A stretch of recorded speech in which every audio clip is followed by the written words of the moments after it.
ओम शांति। आज मीठे मीठे श्री बाबा ब्रह्मा के तन द्वारा कहते हैं, मीठे मीठे बच्चे बाबा हमें कहते हैं आप मास्टर सर्वशक्तिवान। हम आत्मा जैसे देखो दुनिया में भी होता है ना, लोगों को लगता है कि नहीं भाई जो घर संभालते हैं, जो बिजनेस संभालते हैं, किसी को भी संभालते हैं तो जिम्मेवारी से संभालते हैं और अपने में इतनी शक्ति, अपनी समझ अनुभव करते हैं कि हम कर सकते हैं। ऐसे ही ना अब हमारी आत्मा में इतनी शक्ति होनी चाहिए, तो आप है ना घड़ी घड़ी बाबा को याद करके अपने अंदर ये सुमान खुद को जितना हम याद दिलाएंगे ना, मैं कौन सी आत्मा हूँ, मैं मास्टर सर्वशक्तिवान बाबा का बच्चा। तो मैं मास्टर सर्वशक्तिवान बाबा का बच्चा, तो क्या मैं अपनी कोई कमी कमजोरी को खत्म नहीं कर सकती? उस समय दृढ़ संकल्प करो, मन में पक्का संकल्प करो कि मैं मास्टर सर्वशक्तिवान हूँ और आज से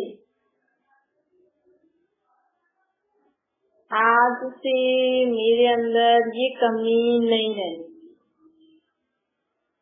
अपने आप को ही आप ऐसे संकल्प करके और अनुभव करो कि कितनी खत्म हो। मैं मास्टर फिर से अगर वो कमजोरी है फिर से संकल्प करो, मैं मास्टर सर्वशक्तिवान अभी अभी इस कमजोरी को बोलते हूँ कि अब मेरे पास नहीं आ। अभी अभी इस विचार को बोलती हूँ कि अब मेरे पास तो व्यर्थ विचार नहीं है। विकार तो अभी अभी मेरे पास अब से कभी भी नहीं आना। मैं मास्टर सर्वशक्तिवान देव को ऑर्डर करती हूँ। जैसे ना कोई टीचर होती है या कोई ऐसे जिनको संभालने के लिए कहते तो कितने अथॉरिटी से कहते हैं कि बस अब से इधर नहीं आना। ऐसे आप अपनी कमी कमजोरियों को, विकार को, बुराइयों को ऑर्डर करो, उनको बोलो कि अब नहीं आना इधर। मैं मास्टर सर्वशक्तिवान हूँ, सर्वशक्तिवान बाप का बच्चा आपको बोलता हूँ या बोलती हूँ। आत्मा तो मेल फीमेल नहीं, कुछ भी बोल सकते हो कि कमजोरी तो अब मेरे पास नहीं आना, विकार तो मेरे पास नहीं आना, सपने में भी नहीं आना। ऐसी कोई भी शक्ति हो, किसी भी शक्ति का गुण का आह्वान करना हो, मैं मास्टर सर्वशक्तिवान निर्भयता की शक्ति, सहन शक्ति, सामना करने की शक्ति, परखने की शक्ति को आह्वान करती हूँ। इस आत्मा को परखो कि क्या चाहती है। ऐसे हमें ना अभ्यास करते करते करते अपनी सारी शक्तियों को उस स्टेज पे सेट है। जब हम अपने को बाबा का बच्चा मानेंगे कि हाँ मैं बाबा का बच्चा हूँ, बाबा का बच्चा मतलब फिर बाबा का कहना भी हर मानना पड़ेगा। जैसे देखो घर में, बिजनेस में माँ बाप ऐसे तो बच्चों का अधिकार होता है, लेकिन तो भी कौन ज्यादा अधिकार जता सकता है?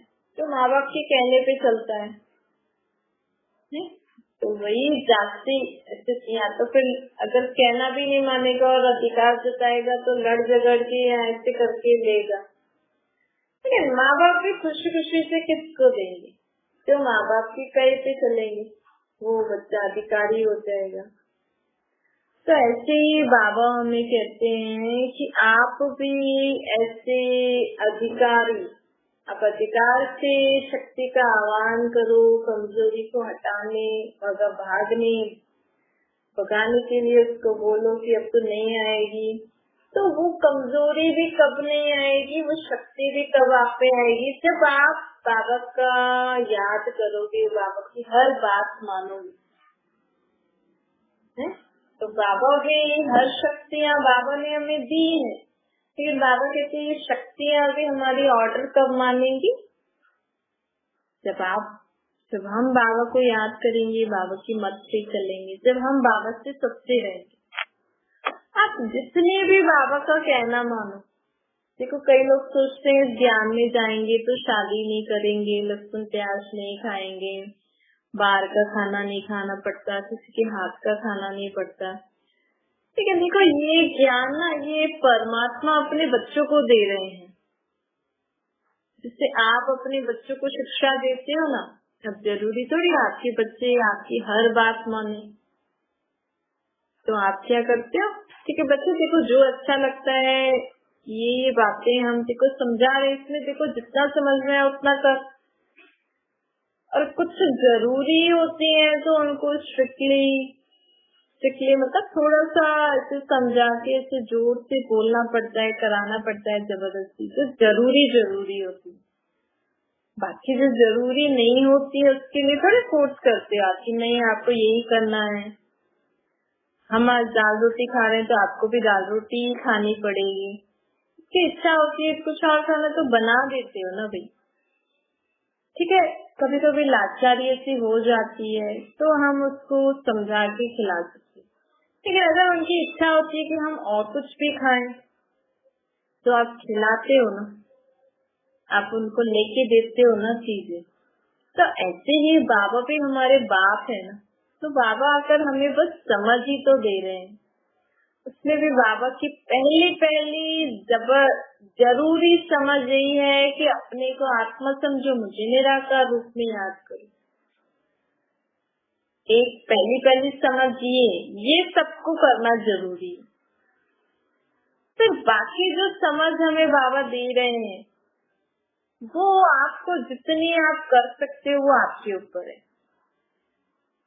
तो सोचो लोगों ने ये जो इस बाबा के ज्ञान के लिए जो उल्टी सुल्टी बातें फैलाई हैं, जिसके कारण आत्माओं को जो समझ मिलनी चाहिए वो भी वो नहीं ले पा रहे ना, सिर्फ इस बात के कारण कि हम शादी नहीं हो, तो वो उसके लिए जो ज्ञान में जास्ती आगे जाना चाहते हैं। नहीं, आप देखो दुनिया में भी इतने सारे कोर्सेस होते हैं। अब कोर्स तो सब प्रकार के और सबके इनिशियल लेवल भी होते हैं, मिडिल भी होते हैं, फाइनल लेवल भी होते हैं। अब जो जितना पढ़ना चाहे सब उनके लिए, किसी को 10th ही पढ़ना है, किसी को 12th ही पढ़ना है, किसी को उसके आगे कुछ और करना है, शादी करना है, ग्रेजुएशन करना है, पोस्ट ग्रेजुएशन करना है, वो उसकी मर्जी ना। इसका मतलब ये थोड़ी आप बच्चों को स्कूल ही नहीं भेजोगे। अगर आपको बच्चों को नौकरी धंधा नहीं कराना है तो ऐसे घर का ही काम कराना है तो सोचोगे ना इसको घर का ही काम करना है तो स्कूल जाके क्या करेगी, ऐसे थोड़ी करोगे। ठीक है, घर का काम करना है शादी वादी करके, लेकिन फिर भी थोड़ा एजुकेशन तो होना चाहिए ना। ऐसे ही बाबा कहते हैं ये तो उनके लिए है भाई, शादी नहीं करना, लहसुन प्याज नहीं खाना, और जो भी स्ट्रिक्ट रूल्स है कि भाई जो बाबा के जैसे सबको ज्ञान सुनाने के लिए रेडी है, अपना पूरा लाइफ भी बाबा के सब उस हिसाब से चलने के लिए रेडी है, उनके लिए ये रूल्स कंपल्सरी है।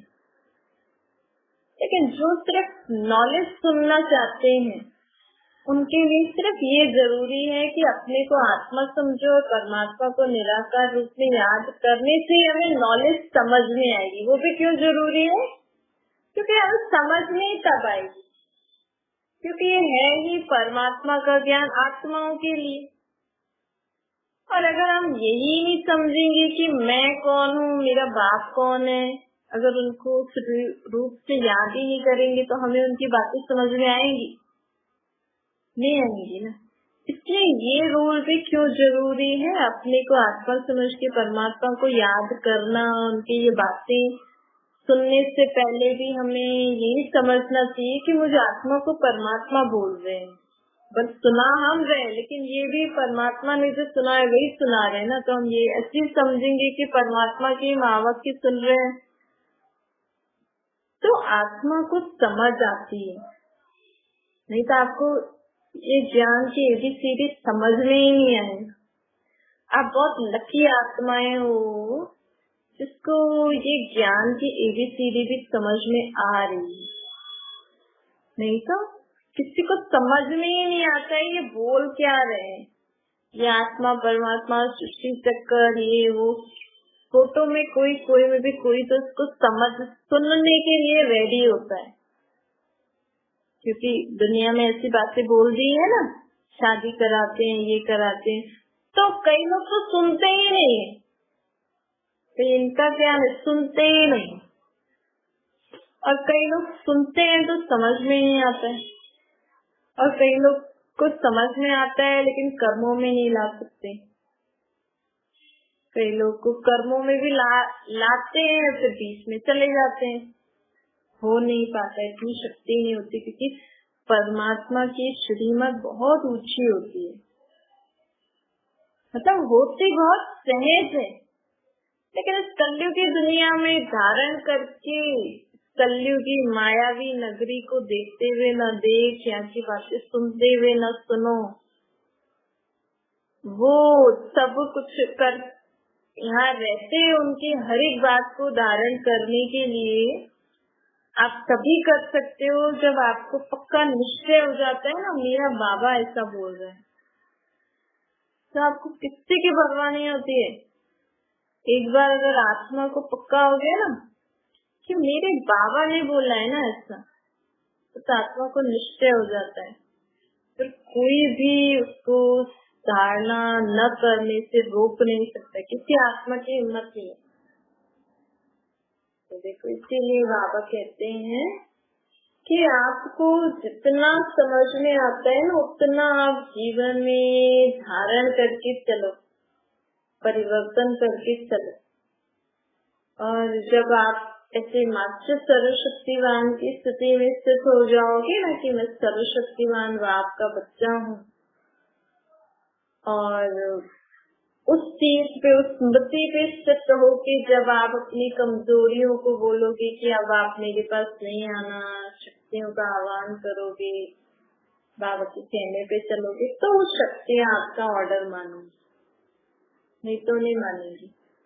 इसीलिए बाबा कहते हैं जैसे लौकिक माँ बाप होते हैं, ऐसे ही हमारा पारलौकिक बाप हमें समझ दे रहा है, क्योंकि जो बातें समझ में आ रही है ना आपको सच्चे दिल से, बाबा मुझे आपकी ये बात अच्छी लग रही, ये मैं जीवन में धारण करके चलूंगी, जो अच्छी नहीं लग रही, समझ में नहीं आ रही, बाबा मेरे से नहीं होता है, मैं तो इतना ही कर सकती हूँ। जैसे बच्चे भी सब बातें थोड़ी समझ में आ जाती है उनको, वो बोलते हैं हाँ मम्मी मेरे को ये समझ में आ गया, मैं तो ऐसे ही करूंगा, तो आप बोलते हैं हाँ चल बेटा इतना तो ऐसे कर।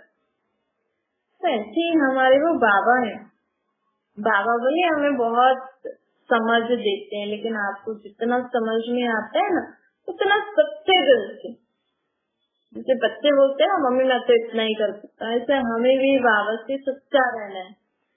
बाबा आपने तो कहा है ऐसे करो, आपने तो कहा है कोई उल्टा सुल्टा बोले तो आप चुप रहो, लेकिन मेरे से तो चुप नहीं हो जाता, मैं तो बोल दूंगी उनको। ऐसे एकदम आप इतने फादर और सन का जब रिलेशन पक्का हो जाता है ना, वो सच्चे बच्चे बाबा को अच्छे लगते हैं। बाबा बोले बच्चे ये ऐसी चीजें नहीं खानी है, बाबा मेरे को तो इच्छा होती है, आप इसको प्योर कर दो मैं तो खाऊंगा। ऐसे सच्चे बच्चे चाहिए। बोले आप बाबा तो ऐसे कैसे लहसुन प्याज नहीं खाने, अगर आपको खाना इच्छा हो रही है, मन में आ रहा है, संकल्प आ रहा है, मुंह में पानी आ रहा है तो खा लो। बाबा को बोलो बाबा मुझे तो लहसुन प्याज खाने की इच्छा हो रही है, मैं कंट्रोल नहीं कर पा रहा हूँ, नहीं कर पा रही। तो आपको शक्ति देनी है, आपको छुड़ाना है तो आप अपनी शक्ति से छुड़ा लो, मेरे से नहीं होता है। ऐसे पक्का संबंध जोड़ो तो आपको फिर बाबा की मदद भी मिलती है। जब आप सच्चे बन के रहोगे ना, तो जैसे देखो आपके बच्चे अगर आपसे सच्चे बन के रहे कि मेरे से तो नहीं होता, मैं तो ऐसे करूंगा वैसे करूंगा, तो आपकी भी उनके प्रति गुड विशेष होती हैं, आप भी उनकी बातें समझ सकते हो, उनकी उस रीति मदद कर सकते हो। तो बाबा भी कहते हैं ऐसे सच्चे बच्चे बनेंगे ना तो हम इन शक्तियों का आह्वान करेंगे तो हमारी शक्तियाँ कार्य में आएंगी। बोले आप जैसे भी हो, जितने भी धारणा कर सकते हो, लेकिन मैं आत्मा हूँ, मेरा बाप परमात्मा हूँ। बाबा मुझे तो आपको काली के रूप में याद करना अच्छा लगता है। बोले आपको मूर्तियों के रूप में भी बाबा को याद करना अच्छा लगता है, वो भी बाबा को सच्चे से बता दो कि बाबा मुझे तो आप ये भक्ति में जो ऐसे करते हैं ना, मुझे वैसे ही अच्छा लगता है। लेकिन बाबा को उनके यथार्थ नाम रूप से पहचान के फिर आप उनको बोलो कि मुझे आपको ऐसे करना है, वो आप सच्चे दिल से बाबा को बताते जाओ। तो इससे क्या होता है कि हमारा बाबा से कनेक्शन जुड़ा रहता है और बाबा की शक्ति मिलती रहती है ना, तो हम इस सृष्टि पर रहते अपनी कमी कमजोरियां विकार बुराइयों से उनकी शक्ति से मुक्त हो सकते हैं। तो धीरे धीरे धीरे हमें बाबा की हर बात समझ में आती जाएगी और धारणा होती जाएगी। और बच्चा देखो अगर पहले से ही झूठ बोले कि आप उसको समझाओ, लेकिन वो आज फिर भी वो गलत काम कर रहे हैं और आपसे झूठ बोल रहे हैं, तो आप उनकी मदद कर सकते हो और सच्चे बच्चे की तो मदद भी कर सकते हो ना। ऐसे ही बस बाप और हम बच्चे, वो पारलौकिक बाप और हम सब आत्मा उनके बच्चे, और आप सबके इस दुनिया में जो हद के लोग अपनी अपनी गृहस्थी बना के बैठे, उनके 2 3 4 बच्चे, ज्यादा से ज्यादा 10 15 होंगे। इस दुनिया में कम ही होते होंगे, फिर भी किसी के होते होंगे, लेकिन परमात्मा के सर्व बच्चे। तो बेहद का बाप हम बेहद के बच्चों को संभालता है, इसीलिए तो वो ऊपर रहते हैं। देखो आपके जितने बच्चे, आपको उनके साथ रहना पड़ता है ना उनको पालने के लिए, तो परमात्मा के तो वही विश्व की आत्मा है बच्चे, तो किस किस के साथ रहेंगे, इसलिए वो अपना शरीर ही नहीं लेते। बोलता मैं अशरीरी हूँ, ऊपर बैठा हूँ, आपको मेरे को मदद चाहिए तो खुद को भी अशरीरी आत्मा समझो और मुझे निराकार रूप में याद करो, मैं तुम्हारी मदद करूंगा। किरणों से शक्तियाँ देकर मदद करते हैं भगवान। कभी भी ऐसे जैसे आप अपने बच्चों की मदद करते हो ना हाथों द्वारा, वो वैसे नहीं करते, वो हमें अपनी शक्तियाँ समझ गुण देते हैं। फिर आत्मा उस अनुसार आत्मा करण करावनार बन के शरीर से कार्य कराती है। कराने वाला वो मतलब शक्ति देने वाले वो, सभी आत्माओं को वही शक्ति देते हैं। चाहिए तो लोगों ने देख धर्म अलग अलग बना दिए, पर देने वाला तो वो एक कैसे भी है, वो एक ही है। कहा कहते देखो आप मनुष्य आत्माओं की बुद्धि देखो, ये बड़े बड़े विद्वान पंडित साइंस वाले लोग जो भी हैं,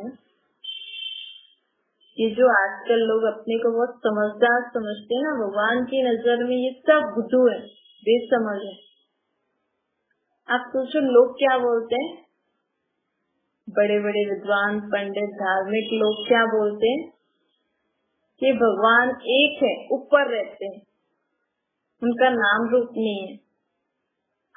हम भी पहले कहते थे ना, भगवान जब भी याद करते थे हे भगवान, तो ऊपर ऊपर ही नजर जाती थी।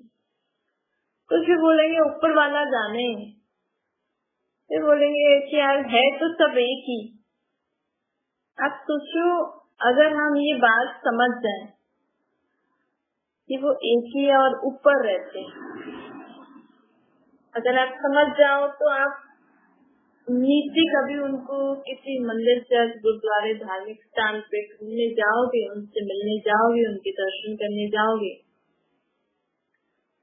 अगर आप ये बात समझ गए ना कि मैं आत्मा हूँ, मेरा बाप परमात्मा जिसको मैं भगवान के रूप में नाम से याद करती हूँ अलग अलग रूप बना के, वो तो ऊपर ही रहते हैं, उनका रूप निराकार है, उनका देहिक रूप नहीं है। तो आज अगर आपने अभी ये बात समझ ली तो आज ही आपका इधर उधर जाना बंद हो जाएगा, है ना। जो लोग ऐसे जाते हैं ना, हम भगवान से मिलने गए थे, दर्शन करने गए थे, इधर गए थे उधर गए थे, तो देखो कितना खर्चा कम हो जाएगा ना, खर्चा कम हो जाएगा ना, आपका भी कम हो जाएगा और आप जो ये इतनी चीजें बना के अपने घर में भी मंदिर मूर्तियां रखते हो, इसका भी खर्चा वो खत्म हो जाएगा। फिर रोज उनकी जो भी आप वस्त्र मालाएं प्रसाद आदि चढ़ाते हो उसका भी खर्चा कम हो जाएगा। और सोचो अगर दुनिया में सब समझ जाए तो कितना खर्चा कम हो जाएगा इस बात। क्योंकि देखो भगवान से मिलने के लिए, भगवान के लिए अलग अलग स्थान इस दुनिया में जितने बने हुए हैं उतना कहीं कुछ और नहीं बना होता है। हर गली में सबने अपने अपने मंदिर, गुरुद्वारे, संस्थाएं बना दी हैं। अब भगवान ऊपर रहते हैं तो उनके नाम मंदिर क्या बनाना, गुरुद्वारा क्या बनाना। तो सोचो कितना खर्चा कम हो जाएगा ना। और यही पैसा अगर लोग, यही जमीन अगर वो लोग खेती में, अच्छे काम में, कार्य में लगाएं ताकि लोग नौकरी धंधा करें, खेती हो, अच्छा खाना ये सब मिले, सब्जियां फ्रूट, तो इस दुनिया में कोई भूखा रहेगा, कोई बेरोजगार रहेगा, कोई बिना घर वाला रहेगा। और आज देखो लोग अपनी मन्नत पूरी करने के लिए इन धार्मिक स्थानों में गुरु संत सन्यासियों को कितना धन देते हैं। क्या वो मूर्ति उस धन का यूज करती होंगी? वो धन तो इनके पास ही जाता है ना। तो आजकल वो लोग पैसे वाले हो गए, वो लोग आराम से खा पी रहे हैं, और जो लोग गरीब लोग इतना चढ़ा रहे हैं, कर रहे हैं, उनके पास खाने के लिए नहीं है, रहने के लिए जगह नहीं है। तो परमात्मा हमें यही समझ देने आए हैं। लोग कहते हैं ना भगवान से प्रार्थना करते हैं, हमें किसके पास खाने के लिए नहीं है, कपड़ा नहीं है, घर नहीं है, पैसे नहीं है, नौकरी धंधा नहीं है। तो भगवान भी आके हमें यही कह रहे हैं कि आपने मेरे इतने सारे स्थान बना दिए, आपके पास खाने के लिए नहीं होता, इतना वेस्ट करते हो आप, कितना फूल में सब चीजों में खरीद के, फ्रूट आदि खरीद के लोग पानी में डाल देते। ये जो भी त्योहार आदि होता है, जो यहाँ पे नदी वगैरह में ऐसे पूजा करते हैं, कितनी अच्छी अच्छी चीजें बना के ताजे ताजे फ्रूट पानी में डाल देते हैं। फूल इतने वो खरीद के पानी में डाल देते, इतनी महंगी महंगी मूर्तियां बना के पानी में डाल देते। इतने बड़े बड़े मंदिर, चर्च, गुरुद्वारे बना दिए हैं, तो कोने में एक मूर्ति बड़ी है, बाकी सारी जगह खाली, और लोगों को रहने के लिए जगह नहीं। तो बाबा कहते आपने ऐसे बेसमझी की, इसमें मैं क्या करूँ? मैंने थोड़ी बोला मेरे लिए आप ऐसी ऐसी जगह बनाओ, अब दिए में आप घी का दिया जला रहे हो, तो मैं घी खाऊंगा क्या उस दिए में? वो तो जलाते हो, आपको ऐसी ज्योत जगानी, अपनी आत्मा रूपी ज्योत जगाओ ना। वो अखंड ज्योत जगा के क्या कर रहे हो? कितना खर्चा होता है ना। लोगों को खाने के लिए नहीं है, वो लोग घी के दिए जला रहे हैं।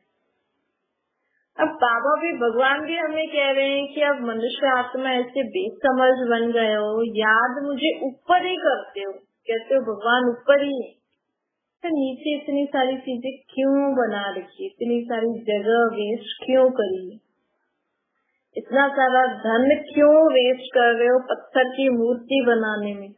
इससे अच्छा तो आप अपने मन बुद्धि को ऊपर एकाग्र करो, तो मैं डायरेक्ट आपको शक्ति दूंगा ना। उस पत्थर की मूर्ति के जरिए मुझसे शक्ति क्यों ले रहे हो? आप इतना खर्चा करके, इतना दूर दूर लोग ठंड में जाते हैं, तप करते हैं, पता नहीं क्या क्या करते हैं। तो भगवान भी कहते हैं, आप तो अपने आप को बड़ा समझदार कहते हो कि हम तो चांद तक भी जा सकते हैं, हम तो ये सब भी चीजें बना सकते हैं। आपने तो इतनी समझ नहीं है कि हम कह रहे हैं कि भगवान ऊपर है, तो हम नीचे कहाँ ढूंढने जा रहे हैं? इतनी समझ नहीं। हम ही बोलते हैं ना, भगवान कोई और शब्द में तो नहीं बोल रहे, हमें अपनी ही लाइन पे वो आके हमें अटेंशन खिंचवाते हैं कि देखो आप क्या बोल रहे हो और क्या कर रहे हो। तो जब हमें ये इतनी सी समझ आ जाएगी ना, और आप परमात्मा को निराकार रूप में ऊपर याद करना शुरू कर दोगे, तो आप स्वर्गवासी बन सकते हो। देखो लोग पढ़ाई करते हैं ना, बड़ी बड़ी डिग्री प्राप्त करने के लिए, बड़े बड़े पोस्ट पे जॉब वगैरह लेने के लिए कितनी मेहनत करते हैं।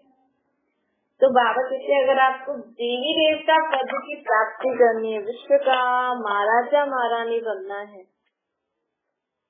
तो उसके लिए सिर्फ एक ही पॉइंट समझ लो। एक आज लोग प्रेसिडेंट प्राइम मिनिस्टर बनने के लिए, कंपनी का हेड बनने के लिए, फर्स्ट रैंकर बनने के लिए कितनी मेहनत करते हैं, नहीं? बड़े बड़े संत सन्यासी बनने के लिए कितना तप करते हैं।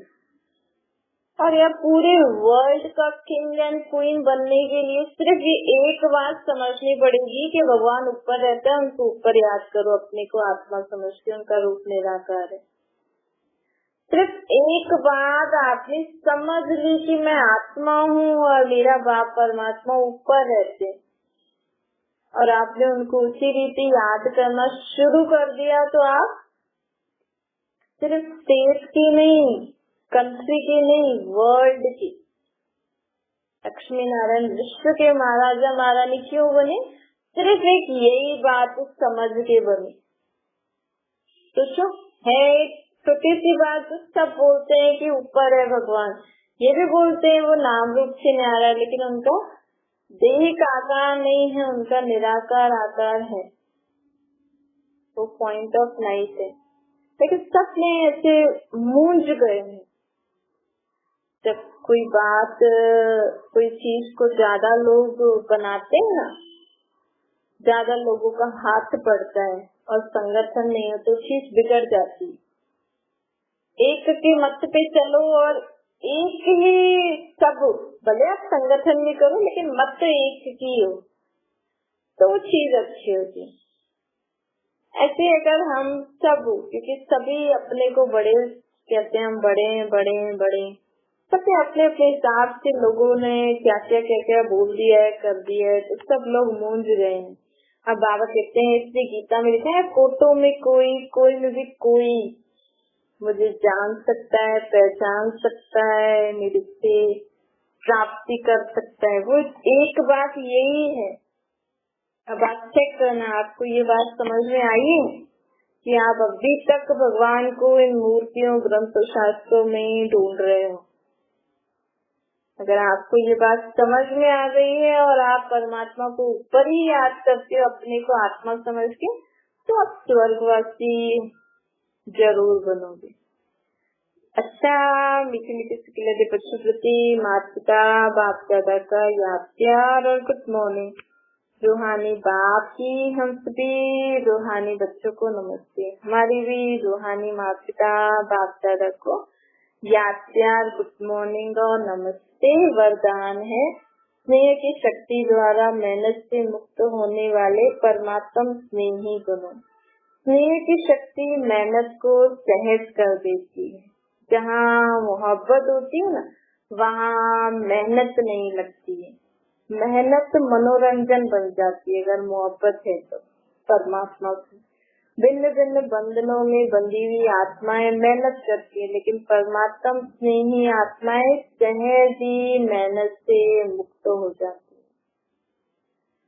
यह स्नेह का वरदान सदा स्मृति रहे, तो कितनी भी बड़ी परिस्थिति हो, प्यार से, स्नेह से परिस्थिति रूपी पहाड़ परिवर्तन हो, पानी समान बन जाता है, हल्का बन जाता है। तो सदा परमात्मा से प्रेम करो। आत्मा परमात्मा, मुझे आत्मा की वो बात है। प्यार, जितना प्यार से हम बाबा को याद करेंगे, मिलन मनाएंगे ना, जितना सच्चे दिल बाबा से रखेंगे, सच्चे बाबा से बोलेंगे, उतना हमें जीवन में किसी भी प्रकार की कभी भी मेहनत नहीं करनी पड़ेगी।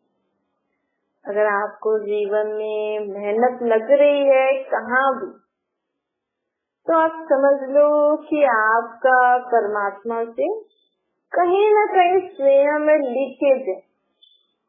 तो लीकेज नहीं होना चाहिए। लीकेज होगा तो फिर वो प्राप्ति कम हो जाएगी। स्लोगन है, सदा निर्विघ्न रहना, दूसरों को निर्विघ्न बनाना, यही यथार्थ सेवा है। खुद भी जीवन में निर्विघ्न रहो, विघ्न आएंगे लेकिन उनको पार करते रहो, दूसरों को भी पार कराने के लिए मदद करते रहो, ये सेवा करते रहो। अच्छा, ओम शांति। बाबा को याद करिए।